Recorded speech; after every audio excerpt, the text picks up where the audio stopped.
You may all be very good at what you do, at whatever your business is, but I will tell you that she who markets best wins. Right, it's not about what you know, it's about what you do with what you know. And this is really important because you can really be knowledgeable and really good at what you do, but if you don't know how to market it effectively, people won't find out about it. In this day and age, here's the thing you must do if you're not doing. You must stay in front of your ideal client at all times. It is really important. If you're not staying in front of your ideal client at least once a month, you're making a huge mistake and your business is going to lack profit from that. At least once a month. So how do you do that? I have 10 strategies that I talk about in my breakthrough workshop, and we go through each one of them individually, we break them down, and we look at each person's business to make sure that you're using the ones that are most effective for what you do. Okay, because there are different marketing strategies that work differently depending on what your business is.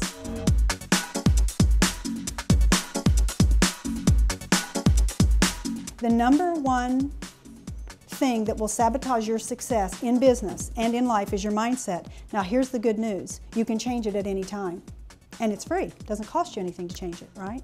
You can always change your mindset, but it's not that easy, right? There are two things that you can do at all times to keep your mindset in great shape. We have two environments in our lives, two.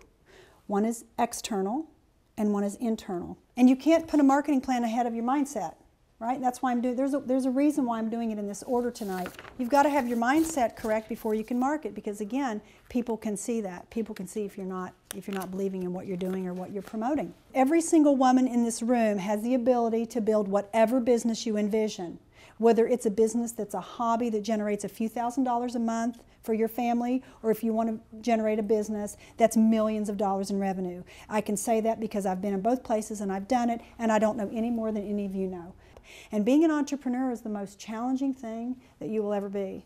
It has challenged me in every area of my life. My background is I got an education in marketing and business administration, and I went to work for someone, probably not unlike many of you in the room.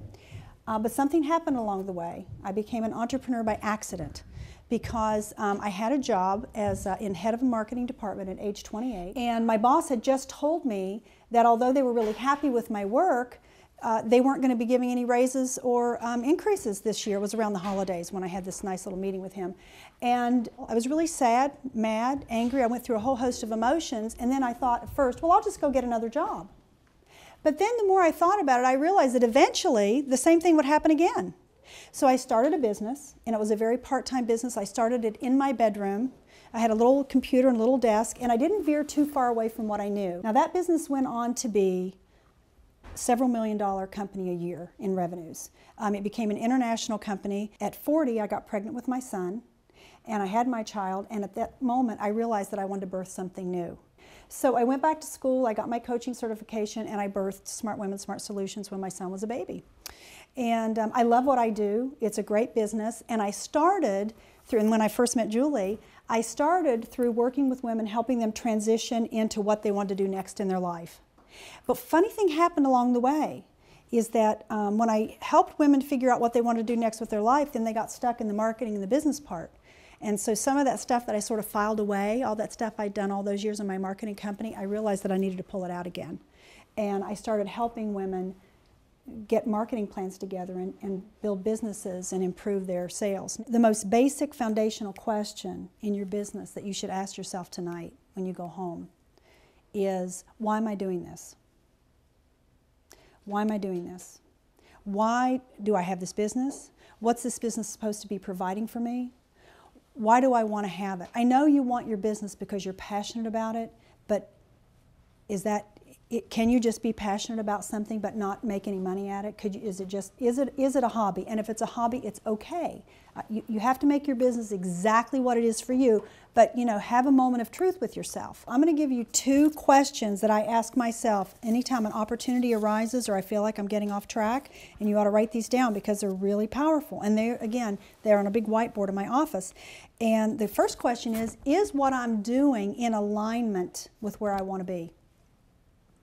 Is what I'm doing in alignment with where I want to be? Make sure that what you're doing is where you want to go and what you want to be doing. And if it's not, please start saying no to these things and start focusing in on what you want to happen.